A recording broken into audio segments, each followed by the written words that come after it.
my word for the day is grateful. Kasi si Luis, he has been there to support me. And nung time na hindi ako masyadong active, Narito ang update ng mag-asawang Luis Manzano at Jessie Mendiola. I don't want na magpapapride ako na, hindi, trabaho pa rin ako noon, or kumikita pa rin ako noon. No, I really want to give him all the credit.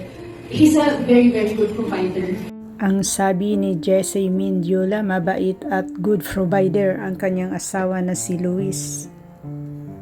Meron siyang passion pa rin eh. And I think that would help her as an individual. Pag nagagawa niya ang gusto niya, pag nagagawa niya ang passion niya, I think if it completes who she is. Ang pahayag ni Luis Manzano kung bakit bumalik si Jessie Mendiola sa Kapamilya Star Magic. Makakatulong din yun sa kanyang pagiging isang may bahay sa akin, isang mommy kay Tina. Kasi kapag masaya siya eh. Na it's not simply because nakakatrabaho siya, but it's more of nagagawa niya kung yung nasa puso niya. Luis Manzano officially signed the renewal of contract of ABS-CBN as a host for a new game. Una-una, thank you very much to everyone here, sa lahat ng mga nanonood.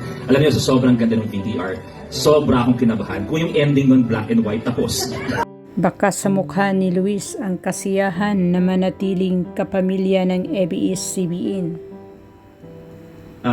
Kaya sobrang importante maging forever kapamilya is nararamdaman mo na nandiyan kayo para sa isa't isa. And the word is already there, kapamilya. And siguro I would like... Lubos ang papasalamat ni Luis Manzano sa ABS-CBN officials. Aniya, so proud as forever Hindi kapamilya. nawala ang tiwala sa akin ng ABS-CBN. And that is why I am proud to say I'm a forever kapamilya. Here we go. Nakaka-touch, grabe. And I think, I just say, Kinamaya naman ni Luis Manzano ang lahat ng officials ng ABS-CBN kapamilya. And now, as Kuya Luis greets our dear ABS-CBN bosses and of course his manager, they are exchanging At narito ang pagbabalik ni Jessie Mendiola sa Kapamilya Star Magic after 5 years.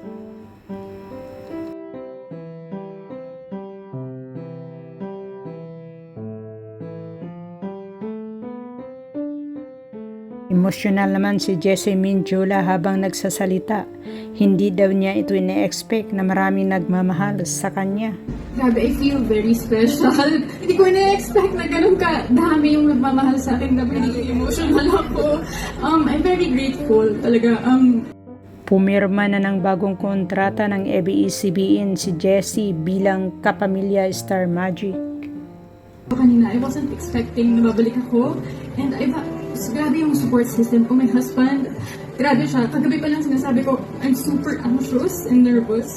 Taos puso namang nagpapasalamat si Jessie sa ABS-CBN at sa kanyang supportive husband na si Luis. And seeing you guys here, I'm just really happy and grateful to be back home. ABS-CBN has always, had my back and palagi niyo ako akong inaalagaan. And of course,